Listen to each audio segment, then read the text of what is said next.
જાહેર કરી છે। રાજકોટ મહાનગરપાલિકાની ચૂંટણી પણ નજીકના દિવસોમાં આવી રહી છે। શું કહેશો ચૂંટણી પહેલા કોંગ્રેસના ફટકો? ખાસ કરીને ઇન્દ્રિલભાઈ રાજ્યગુરુ ગુજરાત પ્રદેશ કોંગ્રેસના અમારા એક સિનિયર લીડર છે। રાજકોટના ધારાસભ્ય પૂર્વ પણ રહી ચૂક્યા છે। રાજકોટ મહાનગરપાલિકાના સ્ટેન્ડિંગ કમિટીના ચેરમેન પણ રહી ચૂક્યા છે। ડેપ્યુટી મેયર પણ રહી ચૂક્યા છે। રાજકોટ શહેર કોંગ્રેસ પ્રમુખ પણ રહી ચૂક્યા છે અને અમારા સન્માનીય વડીલ છે રાજકોટ કોંગ્રેસ પરિવારના। અને આપે જે વાત કરો છો કોઈ ફટકાવાળી વાત નથી। પ્રથમ આપને વાત કરું, ઇન્દ્રિલભાઈ રાજ્યગુરુ મારી સાથે લાઈવ કોન્ટેક્ટમાં છે। ભારતીય જનતા પાર્ટીને સ્થાનિક સ્વરાજની ચૂંટણીની અંદર લડવા માટે મજબૂતાઈથી અમારી સાથે છે। આર્થિક રીતે પણ સાથે છે, માનસિક રીતે પણ સાથે છે। જ્યાં જ્યાં ઇન્દ્રિલભાઈ રાજ્યગુરુની જરૂરિયાત ઊભી થશે ત્યાં સંપૂર્ણ રાજકોટ શહેર કોંગ્રેસના પ્રમુખ તરીકે અને વડીલ આગેવાન તરીકે મારી સાથે છે। એટલે કોઈ ફટકાવાળી વાત નથી। એમને જે નિવૃત્તિ જાહેર કરી છે એ પણ આપના માધ્યમથી કહેવા માંગુ છું, કોંગ્રેસમાંથી નિવૃત્તિ જાહેર નથી કરી। પોતાની જે એજ છે એટલે કે 60 વર્ષ પૂરા થવાને આડે છે ઇન્દ્રિલભાઈ, કદાચ 60+ થઈ જશે હમણાં। અને બીજું આપના માધ્યમથી કહું કે છેલ્લા 3 મહિનાથી જાહેર એક પણ ફંક્શનની અંદર, રાજકીય તો પછીની વાત છે, પણ જાહેર કાર્યક્રમોની અંદર એટલે કે મેરેજ હોય તો એમાં પણ કોંગ્રેસના અમારા આગેવાનો, કાર્યકરો, પરિવાર બધી જગ્યાએ તમે ક્યાંય ઇન્દ્રિલભાઈને જાહેર ફંક્શનમાં પણ નહીં જોયા। અને રાજકીય રીતે જે અમારી પોલિટિકલી અફેર્સ કમિટીની મીટિંગ મળતી હોય છે એમાં પણ એના સૂચનો ટેલિફોનિક મને આવતા હોય છે અને એ સૂચનોને અમે ગ્રાહ્ય રાખી અને આગળનું સંગઠનનું કામ પણ કરતા હોય છે। પણ જાહેરમાં આવવાની એમની પ્રતિક્રિયા એટલા માટે કે હવે 35 વર્ષ કોંગ્રેસ પાર્ટીને એમને આપ્યા, 35 વર્ષ રાજકોટ શહેરને એમને આપ્યા। હવે એજના કારણે અને જે 60 વર્ષ થઈ ગયા છે એમને, એટલે થોડા સમય માટે એ જાહેર જીવનમાં કદાચ ક્યાંય પ્લેટફોર્મ ઉપર મીડિયા સમક્ષ અથવા રાજકીય સ્ટેજ ઉપર તમને નહીં જોવા મળે। એ ચોક્કસ એમને જાહેરાત કરી છે, વાતનો સ્વીકાર કરું છું। પણ એ સાથે આજે જ મારે આપ લોકો આવ્યા એ પહેલા જ ઇન્દ્રિલભાઈ સાથે વાત થઈ। ઇન્દ્રિલભાઈ એમ કીધું કે હંમેશા કોંગ્રેસની સાથે છું। 72 જે કોર્પોરેટરોની ચૂંટણી આવી રહી છે એમાં 72 ઉમેદવારોને જ્યાં ક્યાંય આર્થિક મદદ કરવાની થતી હશે ત્યાં પણ કોંગ્રેસ માટે હું કરીશ। જ્યાં સમીકરણો બનાવવાના હશે ભારતીય જનતા પાર્ટીની ભ્રષ્ટાચારી શાસન સામે, ત્યાં પણ હું તમારી સાથે ખભે તો ખભો મિલાવી અને ઊભો છું।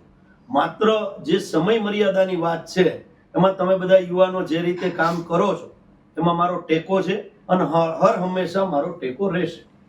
જે કમિટી પ્રદેશ કોંગ્રેસે બનાવી છે એમાં ક્યાંય એમનું નામ નથી આવ્યું, એટલે ક્યાંક ને ક્યાંક જૂથવાદની પણ વાત છે અને નારાજગી પણ છે। શું કહેવાય? જાહેર જીવનની અંદર કોઈ જૂથવાદની વાત એટલા માટે નથી કે કોંગ્રેસ સંગઠન સૂજન અભિયાન જે હાલે છે એ માત્ર કોઈ જૂથવાદ વગર ચાલે છે।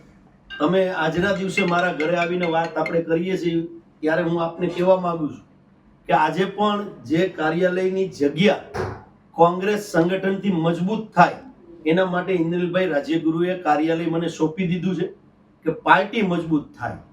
જો એમને પાર્ટી માટે આટલું કર્યું છે અને હજી પણ કરવા એમને જે પોતાની ઈચ્છા દર્શાવી છે મારી યાર વ્યક્તિગત ટેલિફોન કરીને, એટલે હું કોઈ જૂથવાદામાં નથી ગણતો। એટલા માટે નથી ગણતો જૂથવાદ કે પાર્ટીના પ્લેટફોર્મ ઉપર જેમને કામ કરવું છે એ કામ માંગતા હોય ત્યારે એમને કામ મળતું જ હોય છે। જે કંઈ અત્યારની નવી નિમણૂકો થઈ છે રાજકોટમાંથી, તો એમને ક્યાંક ઈચ્છા દર્શાવી છે એ લોકોને ક્યાંક એમના પોલિટિકલી કેરિયર પ્રમાણે પ્રાધાન્ય આપવાનો પ્રયત્ન કોંગ્રેસ પરિવારે, પ્રદેશ કોંગ્રેસ પરિવારે કર્યો છે। જેમને ઈચ્છા દર્શાવી છે એમને પાર્ટીએ કામ આપ્યું છે। હવે જાહેરની અંદર એ સમય નથી આપી શકે એમ એવી પરિસ્થિતિ છે, એટલે એમને ટેલિફોનિક પ્રદેશમાં પણ આ જ વાત કરી છે કે ચૂંટણી આવશે ત્યારે કોંગ્રેસને આર્થિક રીતેથી લઈને જ્યાં જરૂરિયાત ઊભી થશે, શહેર કોંગ્રેસ પ્રમુખ મને કહેશે કે આ જગ્યાએ ઇન્દ્રિલભાઈ રાજ્યગુરુની જરૂરિયાત છે, ત્યાં ઇન્દ્રિલભાઈ રાજ્યગુરુ માનસિક રીતે અને આર્થિક રીતે બે જગ્યાએ હું ઊભો છું। આ જ વાત શહેર કોંગ્રેસના પ્રમુખ તરીકે મારી યાર એમને થઈ છે। કાર્યાલયને લઈને પણ વિવાદ હતો થોડા સમય પહેલા જ, આપને ખ્યાલ છે સોશિયલ મીડિયામાં મેસેજ ખુલીને પણ આવ્યા। મેં આ વાતનો એટલા માટે હું જવાબ નહીં આપું, આની પહેલા પણ આપણે પ્રેસ તમે વાર્તાલાપમાં થઈ કહો ગઈ છો કાર્યાલયની એટલા માટે જ આ હા, સવાલ એટલે તમે જે સવાલ કર્યો છે એની સામે મેં આપને સવાલ કર્યો, કોઈ જૂથવાદ નથી અને તો કોંગ્રેસ આ જૂથવાદ નહીં કોંગ્રેસમાંથી એમને રાજીનામું નથી આપ્યું. ઈ હું આપને વાત કરું છું કે એમના જ કાર્યાલયમાંથી શહેર સંગઠન ચાલે છે. બાકી જૂથ- કાર્યાલયની બાબત છે એ અમારી પારિવારિક બાબત છે. એમાં શું નિર્ણય કરવો એ રાજકોટ શહેર કોંગ્રેસ પ્રમુખે નક્કી અને કાર્યાલય ત્યાં જ ચાલશે. મહાનગરપાલિકાની ચૂંટણી પૂર્ણ થઈ જાય ત્યારે એ જ જગ્યાએથી કાર્યાલય ચાલશે અને એ જ કાર્યાલયથી ચૂંટણી પણ કન્ડક્ટ થવાની છે. કેટલાક નેતાઓ પણ રાજી થયા છે એવું કહી રહ્યા છે, શું કહેશો તમે? જૂથવાદ તો છે રાજદીપભાઈ, આપને પણ ખ્યાલ છે. ક્યાંક હું આપને એક પરિવારની અંદર રાજી થવાનો એટલા માટે જે રાજી થયા હશે એની મને ખબર નથી, પણ હું કોંગ્રેસના પ્રમુખ તરીકે નહીં, એક કોંગ્રેસના પાયાના પથ્થર અને કાર્યકર તરીકે વાત કરું છું કે મારા રાજકોટ શહેરનો કોઈ પણ સિનિયર આગેવાન હોય એ મારા માટે સન્માનીય છે. જે રાજી થતા હશે એમની વિચારધારા હશે.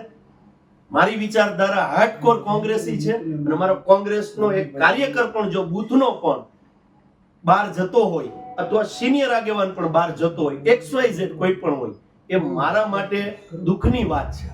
પણ સહકાર આજે પણ મને ઇન્દ્રિલભાઈનો મળશે એવી મારે એમની સાથે ચર્ચા થઈ છે. ટેલિફોનિક વાત થયા પછી જ હું આપની સાથે વાત કરું છું. ઓકે રત્નભાઈ